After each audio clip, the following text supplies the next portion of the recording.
Isi hati nurani mengetahui maksud roh itu, yaitu bahwa ia sesuai dengan kehendak Allah mau untuk orang-orang kudus.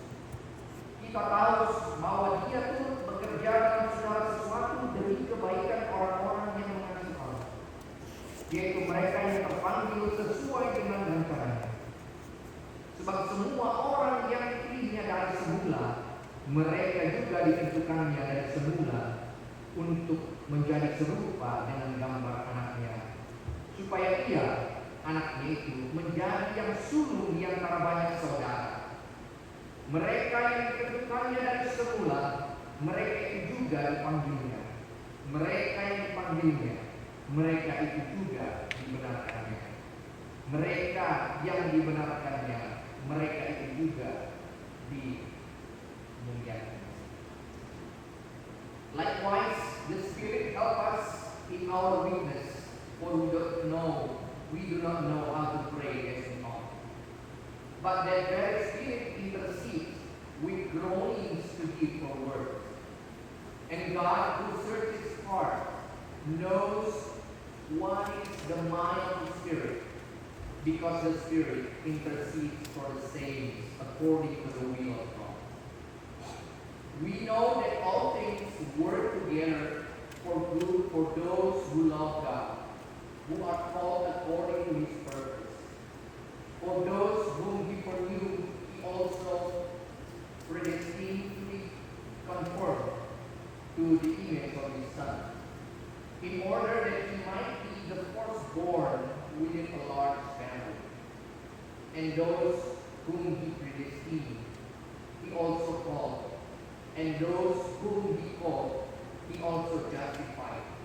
And those whom He justified, He also glorified. The word of the Lord.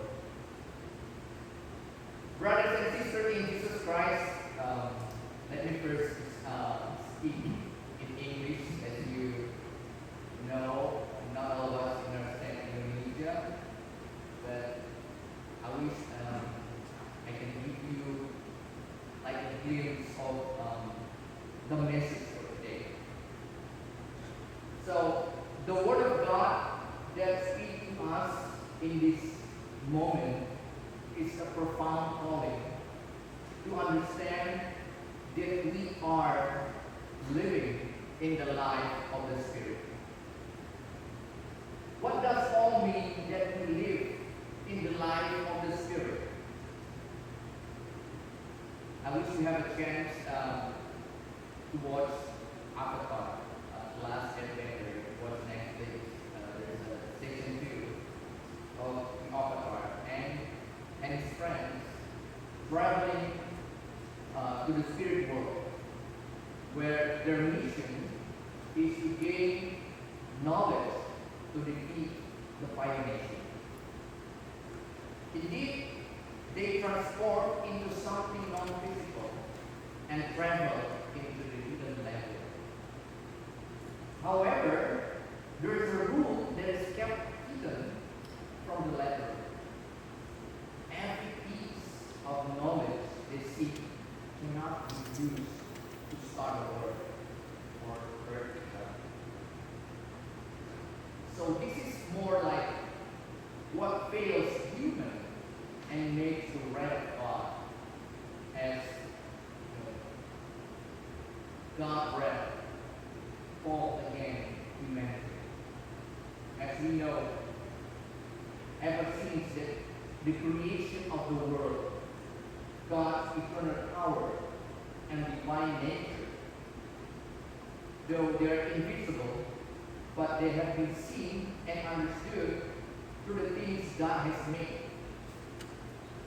So, they are without excuse, for though they knew God, they did not honor Him as God or give thanks to Him, but they became futile in their thinking, and their senses were darkened.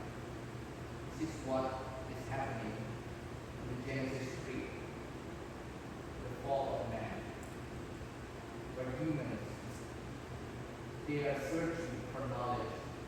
They want to be like God. However, we are deceived to gain this knowledge and blame each other, sue each other, and kill each other. The history has shown how devastating the world has been until today. We are at war over nuclear weapons. We weaponize everything around us that has been created for the good purpose. Kita pakai hal-hal yang harusnya baik menjadi senjata bagi yang lain untuk melukai yang lain. Pengetahuan yang harusnya baik kita gunakan menjadi hal yang buruk. So, who is right and who is wrong? This is the theological question from Paul. In the Roman context, he says, all are sinners and will receive condemnation. Semua orang telah berdosa dan akan menerima hukuman. Therefore, how can we save? Paul says it is God's word through the promise in Jesus Christ. Again, holy theology, Romans 5, verse 1. We are justified by faith. We have peace with God through our Lord Jesus Christ. Therefore, there is no condemnation for those who are in Christ, because Jesus has set me free from the law of sin and death. Because God sent Jesus to deal with the sin of flesh, and once again, we walk according to the Spirit, the life and peace. Brothers and sisters, in Romans later, Paul explains the transition between our fleshly life and our spiritual life. Ada perubahan transisi dari hidup kedagingan menjadi hidup spiritual. So this is the foundation of Christian doctrine. We learn theology, as we know, as the Trinitas. How we deal with God, the Son, and the Spirit. Kita mengenai Allah, Bapa, Anak, dan Roh Kudus. However, we should see the context of Romans later, where Paul brought his eschatological nuance. Walaupun Paulus menulis surat ini dalam konteks yang lebih jauh, melihat eschatologis hari-hari. Brothers and sisters, first, the context of Roman churches was divided between Jews and Gentiles. The political, the custom, the culture, they were worsened, internal and external. Kita tahu gereja-gereja yang ada di Roma pada waktu itu, mereka juga terpecah belah. Both by the custom, adat istiadat mereka, juga persekusi yang dilakukan oleh Emperor Roma. So, again, Paul calls them that they will not lose their hope because of the bodily suffering. Penderitaan tubuh yang mereka hadapi, mereka tidak akan kehilangan harapan. He reminds them that hope is something it's not seen, but we wait patiently. Yang belum kita lihat, tetapi kita tunggu dengan sabar. This reminds us of our current situation. Again, we are divided not only by, but the call is always same.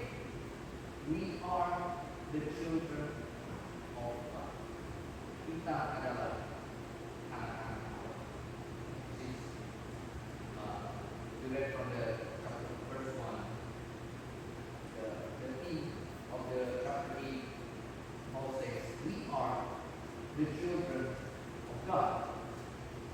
And then, what we are supposed to do as the children of God, Paul says, we need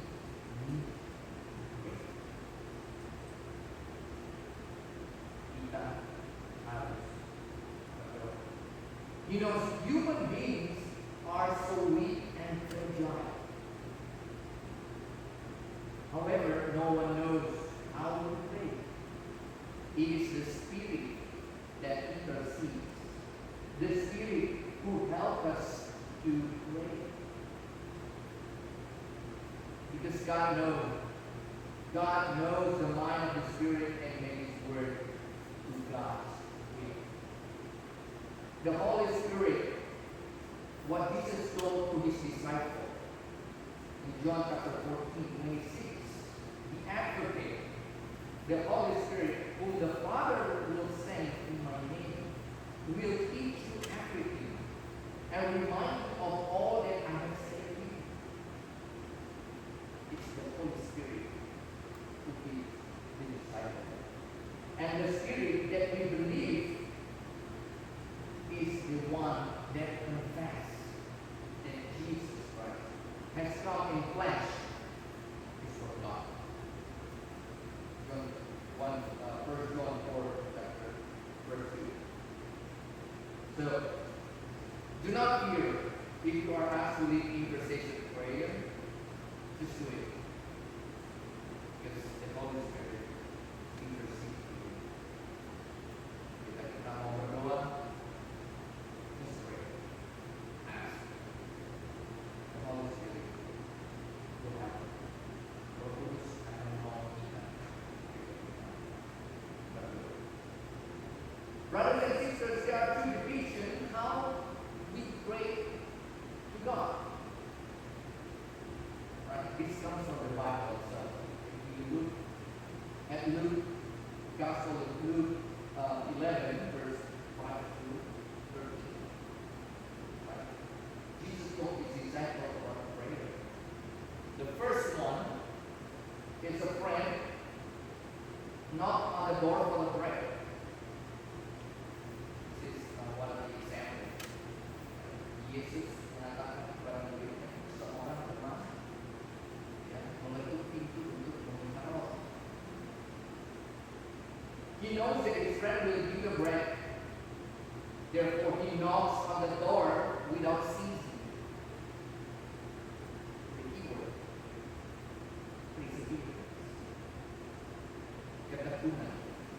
Dia tahu pintunya akan dibuka dan temannya akan memberi roti. Maka dia ketuk terus. That's one way how we pray. We pray with perseverance. Apapun yang terjadi, ketuk. Knock on the door. The second one, you pray like a child to your father.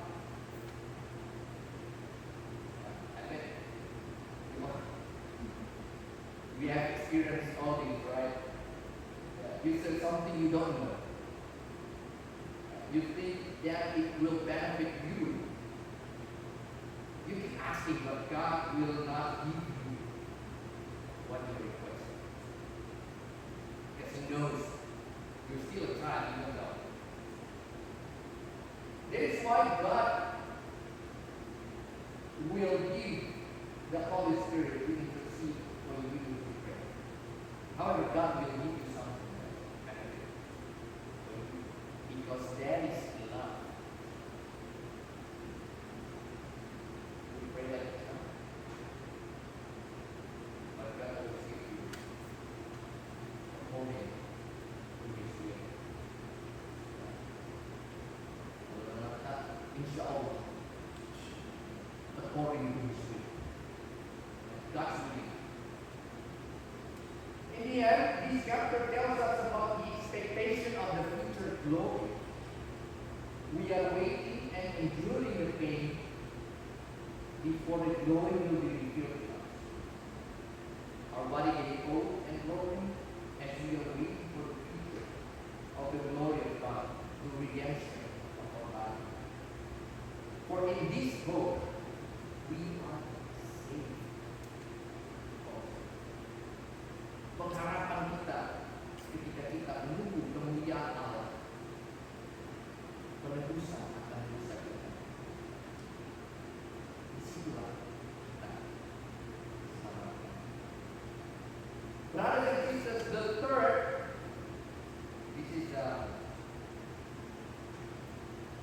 third point of the summary of hope.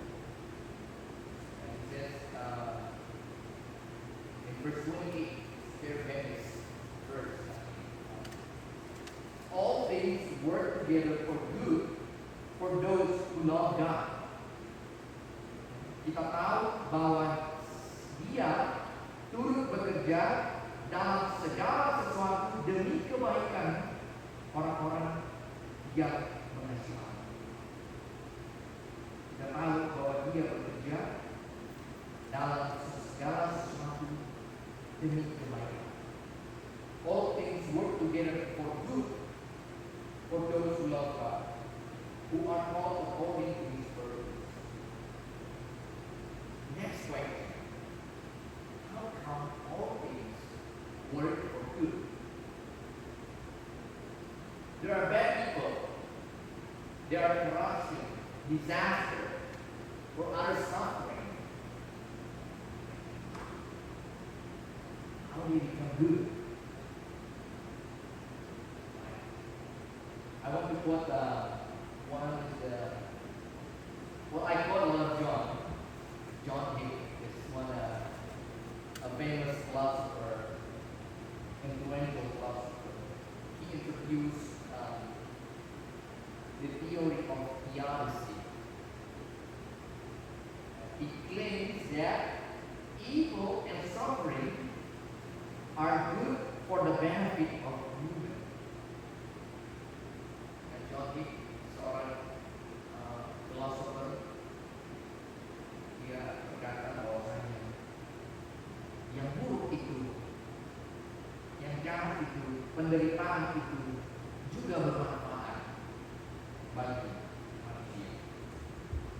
Yang dia berargumen bahwasanya manusia itu diciptakan Tuhan tidaklah sempurna. Karena menurut pemahamannya yang melihat secara epistemologi apa yang terjadi dalam kehidupan manusia. He argues that humans are not created perfect, as Augustine claims. The nature of human being is perfect. It was more into Iranian's interpretation of so many mistakes. That humans were created not perfect, but capable of imperfection. Manusia tidak sempurna, tetapi diciptakan dalam proses dibentuk menjadi sempurna. Dia menginterpretasi ini karena melihat teori Darwin, teori evolusi yang kita tahu bagaimana penderitaan itu tidak terlepas dari perjalanan evolusi manusia, dan itu juga yang membuat manusia itu menjadi lebih baik. The way of perfection according to the function. Well, this is interesting. When God made the creation, God says it was good. So all things work for good because God is at work and still working to shape the world according to His purpose. Tuhan bekerja di dalam segala sesuatu. That's why He says all things work for good. Tapi kalau Tuhan tidak bekerja, mungkin itu we might take it, right? Kita bisa coba dalam segala sesuatu jika Tuhan at work, God is at work, then all things work for good. It's gonna make sense. So God always has a plan for His people. And in the end, Paul says the predestination, God predestined the people. Only God knows what the plan. We don't. There's two different doctrines. You want to talk about doctrine. There's two different types of predestination and predestinasi kita tahu. One, this is from the Calvinists. The Calvin, they have this unconditional election. So everything, segala sesuatu itu sudah direncanakan Tuhan sejak awal, bahkan sebelum penciptaan dia sudah tetapkan siapa yang mau diselamatkan. So that's unconditional. Ya, dia tidak lihat siapa itu. Mereka bilang, oh Tuhan sudah tetapkan siapa yang mau diselamatkan. So for others, we do not have a chance. Right? Ada yang diselamatkan, ada yang tidak. The second is the conditional election. This means that God chooses people because they are free to choose to put their faith in God. So there's a room for human free will. Right? God says, whom I shall send. There's a room for free will. The people put their faith in God. So there's two different predestination. Systematic or historical. So what is the difference is the foreknowledge. That means something is going to happen before it happens. God predestined His word to Jesus. However, this became true for those who love, who believe, who are called. All things work together for good for those who love God, for those who believe, and who are called according to His purpose. That's why it says condition. But God's love is unconditional. We talk about predestination, conditional, and conditional. So God does have His own plan for His people, and He is still working on it. Dan Tuhan masih bekerja dengan orang-orang yang dipilih. We know the numbers. If we say there is people who will save, who will be saved, orang yang akan diselamatkan dan ada yang tidak diselamatkan. However, we should look to the bigger picture.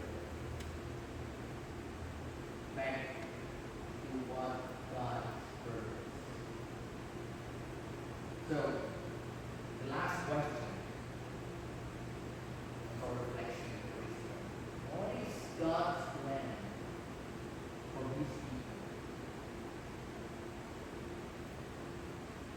Apa rencana Allah bagi kita? These people may reside along with God and His love. Allah selalu memanggil mereka untuk tinggal bersama dengan Dia di dalam kasih. That's why the rest of the chapter 8 Paul says, if God with us, He is our enemy. Jika Allah bersama dengan kita, siapakah musuh kita? Nothing can separate us from the love of God. So this is the invitation that God is at work in our suffering until His glorification. This is our eternal hope that has been revealed in the Word of Jesus. We shall not be abandoned. You will never walk alone. Because God's love to His people, whether we are ignored, whether we are stubborn, let us discern what the Spirit intercedes us. What is our God's plan for our life? Let's discern the Spirit.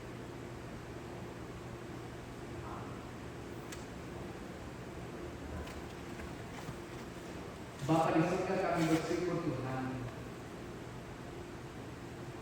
atas firman-Mu yang menguatkan kami.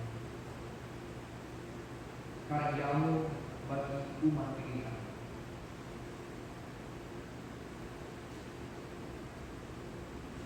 Hal yang luar biasa Tuhan telah tunjukkan melalui anak-Mu Yesus Kristus yang telah mati menebus dosa kami. Sehingga kami punya harapan untuk kemuliaan di masa yang akan datang.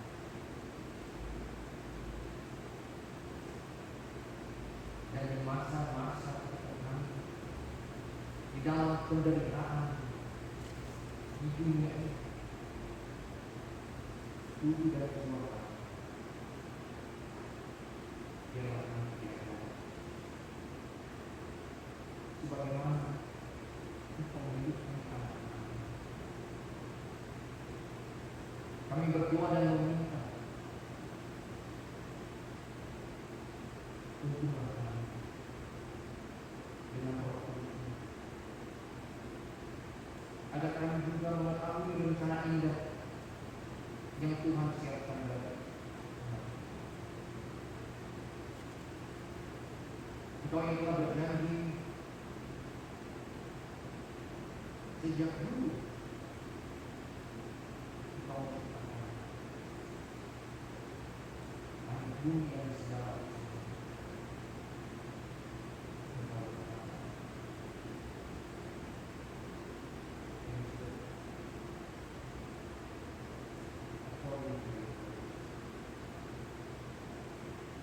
biarlah Tuhan kami juga melihat segala sesuatu dalam kehidupan kami menjadi pekerjaan yang baik, karena kami tahu Tuhan bekerja di dalam.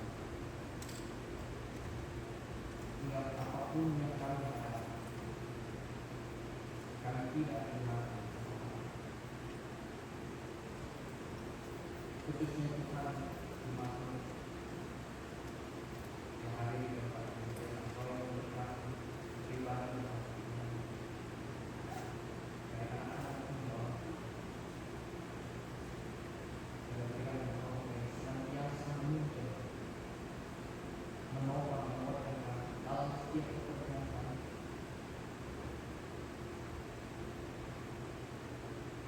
Dalam tantangan juga yang terjadi, banyak masalah yang kami. Dengan kami telah berjalan di dalam kasih dan ini kami. Terima kasih Bapa. Kami mengucapkan seluruh doa syafaat kami.